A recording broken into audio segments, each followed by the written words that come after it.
Hola, ¿qué tal? A continuación, iniciamos con un video que tratará sobre el análisis del desarrollo económico mexicano de 1940 a la fecha, tal como lo decimos aquí en el título de esta portada. Este trabajo forma parte de una evaluación final de la materia de Análisis de la Economía Mexicana 1 de la licenciatura en Economía.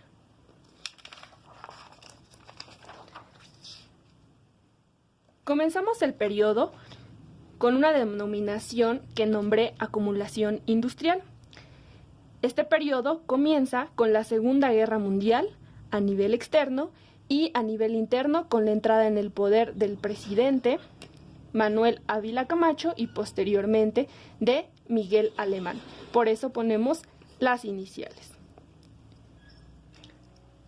La política económica del presidente fue mantener la expansión económica y no devaluar el peso a costa del deterioro cada vez mayor de la balanza de pagos, por lo que aquí le ponemos un tache.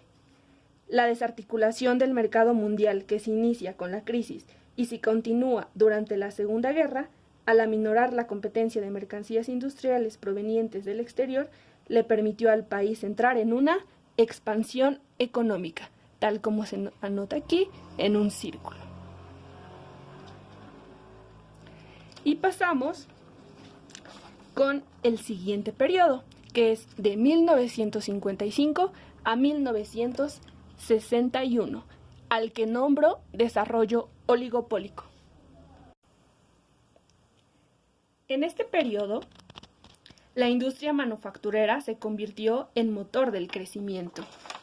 Por lo tanto, le ponemos una palomita. Y entre 1945 y 55 registró tasas de crecimiento del producto del orden de 7.4% anual. Por tanto, dibujamos una línea hacia arriba. Era algo a favor de México. Y aceleró su ritmo de desarrollo entre 1957 y 1970, como posteriormente veremos, al expandirse a tasas de 8.9% al año, gracias al dinamismo del mercado interno, que fue su fuente principal de demanda. De país agrario, entonces, México pasó a ser un país totalmente semi-industrial. En el marco de un régimen de cambio fijo, el peso mexicano era considerado como una de las monedas más fuertes en el mundo, prevaleciendo durante esas 2 décadas un tipo de cambio fijo de 12.50 pesos. Vale la pena mencionar que desde 1954 hasta 1976 el régimen cambiario en México era fijo, como a continuación veremos en una tabla. Como se puede apreciar en esta tabla, tenemos en la columna número 2 los años y en la número 7 los tipos de cambio.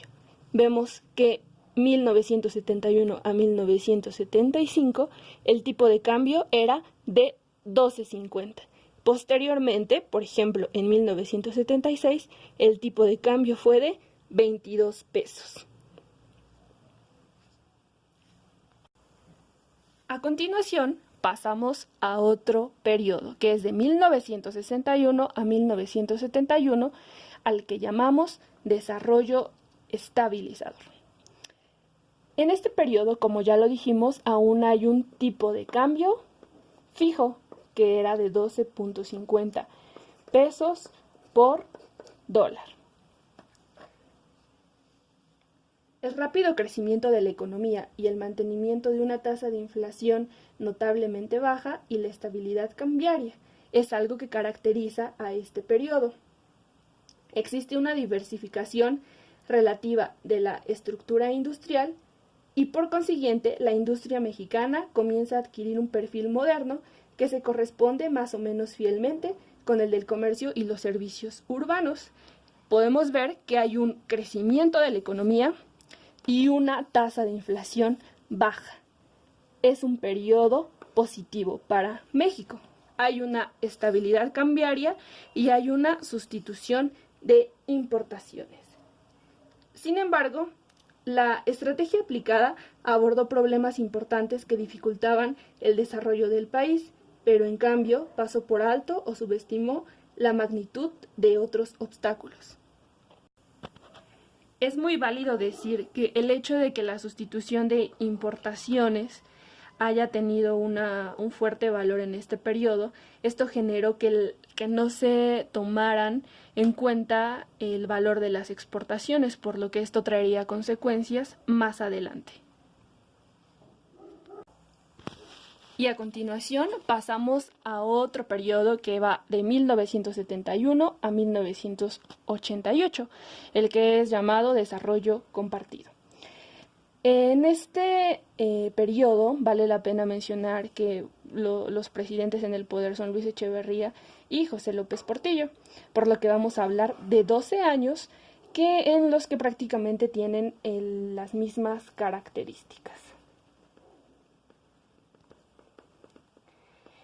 Algo importante es que cambia totalmente la estrategia cambiaria y se habla de un sistema mixto. Nuevamente les mostraré la tabla anterior en donde vamos a ver que en los años mencionados del periodo, por ejemplo, 1980, vamos a ver un tipo de cambio de 24 pesos, cuando estábamos hablando que era 12.50 en los años de 1975. Entonces, esto es algo muy importante que cambia totalmente la dinámica de la economía de nuestro país. Y vamos a hablar de 6 aspectos principales sobre este periodo. Y hablando sobre todo pues de los dos presidentes. El número 1 es que hay un incremento excesivo del gasto público, puesto que los egresos excedieron a sobremanera los ingresos, provocó un marcado déficit público, mismo que hubo de financiarse mediante la contratación de deuda interna y deuda externa. Entonces vemos que hubo un incremento del gasto que llevó a deuda, la emisión de deuda. Como punto número 2, vamos a hablar de la nacionalización. El equilibrio de las finanzas públicas se inicia cuando el gobierno decide incrementar su participación en la economía mediante la supuesta nacionalización de empresas de todos tipos, las cuales fueron adquiridas y expropiadas. Este hecho, aunado a la mala administración de las mismas, generó un mayor déficit presupuestario. Entonces aquí vamos a ver que este es en lo que se traduce la nacionalización.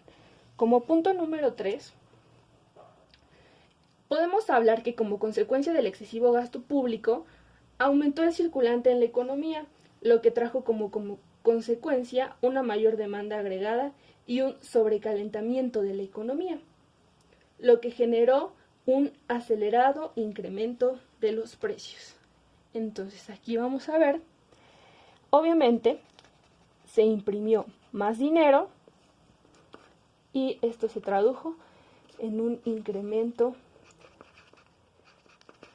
de los precios, que por supuesto se iba a ver reflejado en la inflación, que nos lleva a nuestro punto número 4 o a la característica número 4, que es un aumento de la tasa inflacionaria, durante la cual la población pues pierde poder adquisitivo, se presiona por mayores aumentos salariales y los mayores costos de producción se trasladan mediante el aumento de los precios de los bienes y servicios. Y es así como se inaugura lo que llamamos el espiral inflacionario sin control. Entonces, pues aquí vamos a hablar de un espiral inflacionario. Entonces, pues como podemos ver, son variables o factores que nos llevan a hablar de una verdadera crisis en la que ya está entrando México en esa época. Y bueno, pues vamos a hablar del punto 5, que es la sobrevaluación del peso. Por supuesto, al haber un mayor flujo de efectivo o al haber un aumento en el circulante de la economía, esta era la gran reto o el gran peligro que podría sufrir nuestro país, y en efecto eso es lo que pasó. El diferencial de inflaciones entre México y Estados Unidos se fue acumulando durante varios años y sin ningún ajuste compensatorio en el tipo de cambio. Se sobrevaluó el peso. Esto es, pues simplemente, el peso puede comprar mucho más en el extranjero que en nuestro país. Si analizamos la serie de los 5 factores, podemos ver que por ende hay los inversionistas ahora pensarán en una salida masiva de dólares. Entonces México se ve invadido por una salida de dólares, que además esto puede llevar a una pretenciosa devaluación de nuestra moneda. Y es así como durante los siguientes 30 años, que abarcan el periodo de 1971 a 2000, la paridad peso-dólar pasó de 12.50 a 9.7, lo que representa una depreciación de 775 veces más que en 1971.